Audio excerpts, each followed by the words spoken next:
Marcos casou-se com uma mulher considerada feia, mas que ele a amava com todo o seu coração. Infelizmente, os outros não a viam dessa forma e tentaram de toda forma deixá-lo para baixo. Então, um dia, algo terrível aconteceu e não só revelou um segredo chocante, mas todos também aprenderam uma grande lição. Elsa ficou longe do filho por 5 anos depois que ele conseguiu um emprego para trabalhar como marinheiro. No exterior, uma manhã, de repente ela recebeu um telefonema dele dizendo que ele estava se casando. Então, ele pediu para que ela viesse para que pudesse comparecer ao casamento. Quando Elsa viu a sua nora, ela se apaixonou por ela e ficou feliz por ela e por seu filho, que tomou a decisão certa por ter escolhido. Mas por que será que todas as outras pessoas tiveram problemas com a esposa de seu filho? Foi algo que eles puderam ver. Ao contrário de Elsa e seu filho, que a conheciam bem e não viram, Elsa passou alguns dias com o casal e antes de voltar para casa, ela estava a poucos passos de sua casa quando viu a sua vizinha, Eliane, parada na frente de sua porta. Assim que a mulher viu Elsa, ela correu em sua direção com um sorriso. Mas Elsa sabia que Eliane não estava fazendo nada bom, por ser aquela vizinha chata e fofoqueira. A mulher estava desesperada para saber tudo sobre Elsa e sua família. Como foi o casamento? Quantas pessoas estavam no casamento? Eliane perguntou curiosa. Era uma reunião muito pequena. Acabamos de assinar os papéis necessários. Elsa respondeu calmamente. Ouvindo isso, Eliane caiu de rir na gargalhada. Ela se gabava de como seu filho teve uma cerimônia de casamento muito luxuosa. Mas ainda assim, Elsa não deu ouvidos e respondeu que a coisa mais importante em uma cerimônia de casamento é o amor entre o casal. Ainda insatisfeita, ela continuou perguntando: qual é o nome da sortuda? Como seu filho a conheceu? Ela é bonita? Elsa disse a Eliane que a esposa de seu filho trabalha como enfermeira no mesmo navio que Marcos. Em vez de oferecer palavras de encorajamento, Eliane disse a Elsa que o casamento não duraria e também disse que o casal provavelmente se apaixonou porque estava em um espaço fechado e eram tudo que tinham. Mas Elsa garantiu a ela que o divórcio nunca aconteceria e que também não era de sua conta todo o resto. É melhor você parar de bisbilhotar, Elsa aconselhou Eliane. Mas a mulher não deu ouvidos. Alguns anos depois, Marcos terminou seu serviço no navio. Então, ele e sua esposa decidiram se mudar para sua cidade natal. Mas mal sabia que o destino tinha outros planos para eles, mas que seriam de certo modo bons ou até trágicos. Elsa ficou encantada quando o filho lhe contou sobre seu plano, então ela fez os preparativos necessários. No dia de sua chegada, Elsa limpou a casa e arrumou tudo. Eliane, a vizinha fofoqueira, notou atividades inusitadas na casa. Então, quando Elsa estava regando as plantas, ela foi até ela e disse que sabia que seu filho e nora estavam vindo. Então perguntou se ela poderia visitá-los. Você pode vir outra hora, eles estão exaustos. Elsa recusou o pedido de Eliane educadamente. Eliane ficou chateada e ela rapidamente suspeitou que algo estava errado, porque Elsa estava inquieta. Será que ela está escondendo algo sobre sua nora? Eliane se perguntou. Então, a vizinha decidiu chegar à raiz do problema. Naquela noite, depois que o casal chegou, Eliane foi até a casa deles e disse com a maior cara de pau: eu sinto muito incomodar você e seus convidados, mas fiquei sem farinha e preciso fazer um bolo. Eliane mentiu. Elsa estava prestes a mandá-la embora, mas o Marcos ouviu uma voz e convidou-a para jantar com eles, por educação. Por favor, fique à vontade, deixe-me apresentar-lhe a minha mulher, Maria. Que nome bonito, Eliane pensou. Na hora que Maria entrou na sala, bem quando Eliane colocou os olhos nela, a tigela que ela estava segurando caiu de suas mãos. Eliane abriu a boca amplamente como se estivesse assistindo a uma cena de filme de terror. Maria estava muito longe do jeito que a vizinha pensava que ela era. A jovem tinha uma estatura pequena. Ela parecia tão frágil como se fosse cair a qualquer momento. E também tinha uma enorme cicatriz no rosto. Eliane olhou para a menina de perto e notou que ela estava usando um colar de talismã. Então ela olhou para Marcos, um homem alto que tinha um rosto perfeito. Como ele poderia se contentar com alguém com o rosto desfigurado? Ele estava sob um feitiço? O talismã tem alguma coisa a ver com isso? A vizinha pensou consigo mesma.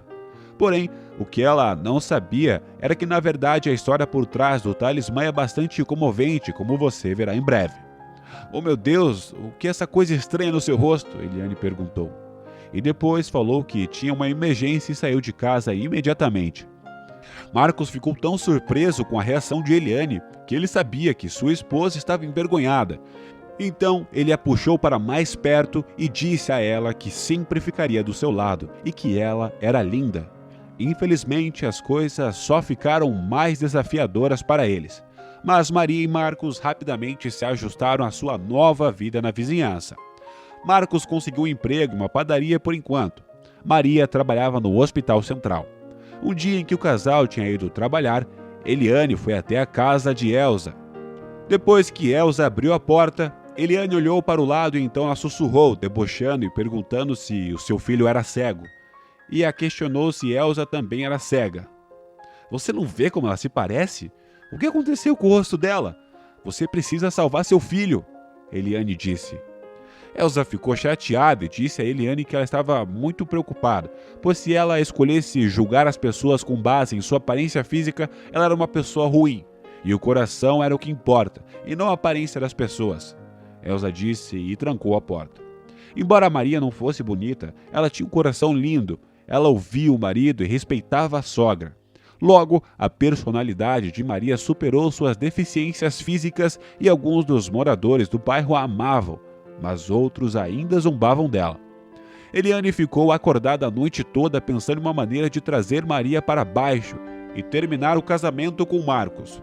Um dia de tarde ensolarado, uma sauna no bairro pegou fogo e se espalhou por algumas casas da região. O trabalho de Maria era perto da sauna e a moça estava bem perto, então ela correu o mais rápido que pôde e quando chegou lá, o fogo já estava intenso. Alguns estavam tentando apagar com baldes de água. Então, uma mulher na multidão gritou que não conseguia encontrar a filhinha. Quando o fogo começou a se espalhar, essa mulher entrou em pânico e saiu correndo, deixando sua filha Luana dentro de casa. A mulher tentou correr de volta para o prédio, mas as pessoas a seguraram, dizendo que era tarde demais. Vendo toda essa cena, Maria forçou seu caminho pela multidão e correu para o prédio em chamas. Todos ficaram chocados, dizendo que ela estava louca e que estava tentando tirar sua vida por causa da cicatriz em seu rosto. Eliane também estava no local no momento e falou com as pessoas que estavam em volta que Maria era uma bruxa e disse que tinha entrado para fazer alguma maldição ou algo do tipo. Os olhos de todos no local estavam fixos na entrada. Alguns minutos depois, todos viram Maria sair correndo do prédio com a pequena garotinha nos braços. Imediatamente depois que elas saíram, o fogo de repente se alastrou e o prédio desmoronou. Ninguém podia acreditar que Maria arriscaria sua vida para salvar uma menina desconhecida de 6 anos. De fato, é o coração que importa, e não a aparência externa. Os vizinhos e moradores da região ficaram muito bravos com Eliane por falar mal da moça e a expulsaram da área. Mais tarde, naquela noite, Maria visitou a família da menina, conheceu o avô e a mãe. Em casa, eles a convidaram para jantar com eles. A mãe da menina olhou fixamente para Maria por um tempo e então ela perguntou: "O que fez você arriscar a sua vida por um estranho?" Maria suspirou profundamente e calmamente disse: "Quando eu tinha 7 anos, a nossa casa pegou fogo e alguém me salvou também." Então, ela contou a todos eles sobre o fato dela ter uma cicatriz imensa no rosto. Uma guerra eclodiu entre a cidade natal de Maria e uma cidade vizinha. Seus pais a esconderam em casa e saíram para procurar um espaço seguro. Infelizmente, enquanto eles estavam ao ar livre, os combatentes bombardearam algumas casas e o fogo se espalhou para a casa deles. Felizmente, um soldado ouviu os gritos de Maria e ele correu para dentro de casa e a resgatou. Infelizmente, quando ele a carregava para um local seguro, ele caiu em uma vala.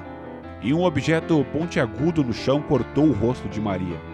E o soldado sofreu um ferimento na cabeça e infelizmente não resistiu.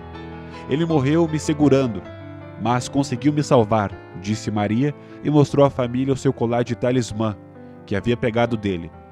O avô da menina pegou o talismã dela e suas mãos tremiam e ele não conseguia parar de chorar. "Me conte o resto da história, Maria", disse o velho. Maria continuou e disse que ela e seus pais Enterraram o soldado em um lugar seguro. No final das contas, nem pude saber seu nome, mas eu nunca vou esquecê-lo, Maria disse. Um segundo depois, Júlio, o avô da menina que foi salva por Maria, disse: o nome dele era Sávio. Ele era meu filho. Dei-lhe este colar de talismã a ele. E então, em seguida, mostrou a Maria uma tatuagem nas costas com o mesmo desenho. Júlio esperava que algum dia seu filho voltasse, mas agora ele sabia que Sávio se foi para sempre. Mesmo assim, ele sentiu uma sensação de paz, e então Júlio pediu a Maria para levá-la ao túmulo de seu filho. Quando chegaram lá, ele colocou uma flor no túmulo do soldado morto com um grande sorriso no rosto. Muito obrigado por nos ajudar, Júlio disse. A vida não é apenas cheia de surpresas. Sávio nunca poderia saber que a menina de 7 anos que ele salvou algum dia resgataria sua sobrinha com a mesma idade. Maria sentiu-se muito tranquila, sabendo que ela finalmente retribuiu o favor que prometeu e a continuar a espalhar bondade e ajudar as pessoas por onde passava. As boas ações de Maria fizeram com que o bairro todo a amassem e a adorassem ainda mais. Apesar da cicatriz em seu rosto, a sua beleza interior era tão cativante que sua aparência física jamais ia importar. Não é a aparência externa de uma pessoa que define quem ela é, mas sim o que está por dentro, que é o que conta. Eu espero que tenha gostado da história. Deixe-me saber seus pensamentos sobre a história nos comentários abaixo e se inscreva no canal para mais histórias fascinantes.